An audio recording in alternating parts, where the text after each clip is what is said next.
I had Austin on the show last time, and he's our mutual friend. And he mentioned the 80/20 rule, a rule that helps you with productivity. Could you explain that rule and how you use it? Because he kind of just mentioned it. He was like, ask Dean about this.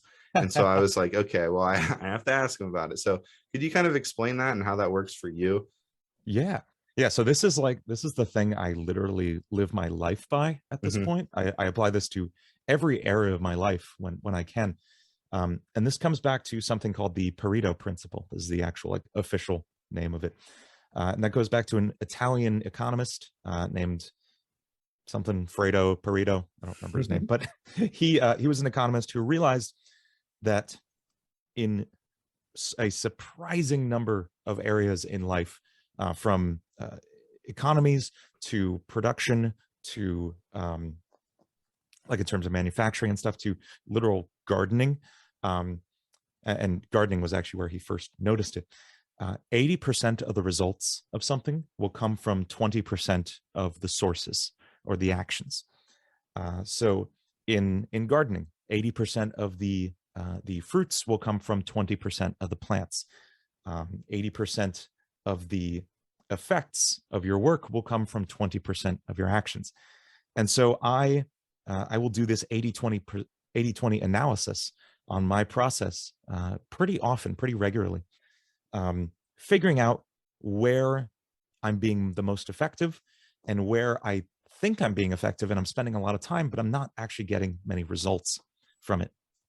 So the bare bones way I break this down, the analysis I do is what's the 20% of things that I'm doing that are bringing 80% of the benefits for me, 80% of the income or 80% of the, the views, whatever. And then what is the 20% of the actions I'm doing that cause the most pain, cause 80% of the pain for me? The parts that I just dread doing. How can I focus more on doing the good 20%? And how can I eliminate or reduce the bad 20%? And where this was like a night and day change for me was about a year ago. I'd been posting videos for 15 years at this point, and I had a process. I would record the song, I would sketch it out, and then I would set up the camera and record myself playing the song live. I would actually be recording Hmm. audio while I played it, so I'm doing everything live on camera. I got to get it perfect. I got to get in one take. One continuous take. So I'll do like 20, 30, 40 takes of these songs, trying to get them right, especially on the really hard guitar songs. This takes forever. And I do this for every instrument. I record live drums, which drums are, if you don't produce music, drums are a nightmare. Drums are a twisted mess of 10 different sounds coming from everywhere. If you're recording live drums with microphones, it is like trying to untangle spaghetti. It is insane.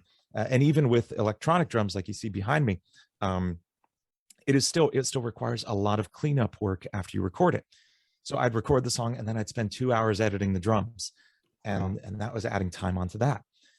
Then I'd edit this video, and the process for editing the video I was doing these elaborate split screen videos where you could see every instrument at once. Hmm. And I had green screen going, and I was modeling a 3D background for the green screen to match whatever game it came from. There were these elaborate videos, and I was getting like 1,000 or 2,000 views on them, making a couple bucks at best. It was not effective. So I looked at this and said, okay, what is actually important here? Is it important that I have a crazy split screen video or anything? Or is it important that the song sounds good? That's probably the important part.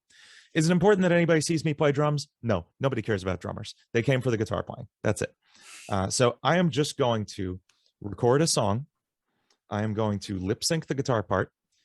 And I'll record a few different parts so I can cut between them so you can't see if I mess up or anything. Cool. Hmm. Done. Easy. And in the process of making the song, I am going to try so hard not to be a perfectionist. I used to tweak these songs for weeks on end.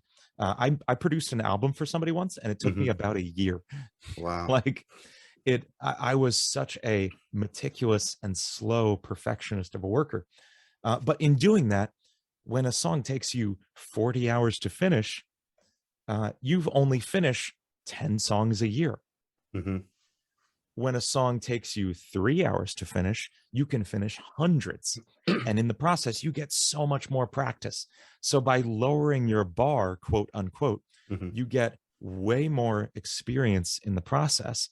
And even your rushed 3 hour job, quote unquote, sounds a million times better than the thing you spent 100 hours on last year, because you're iterating and improving each time. So as a result, I spend 3 hours making a song, 10 minutes shooting it, 5 minutes editing it. I post it. I have a template for my thumbnails that I post. I post it up. I copy and paste the description and title from the last one, change a couple things. The whole process is done in about 4 hours.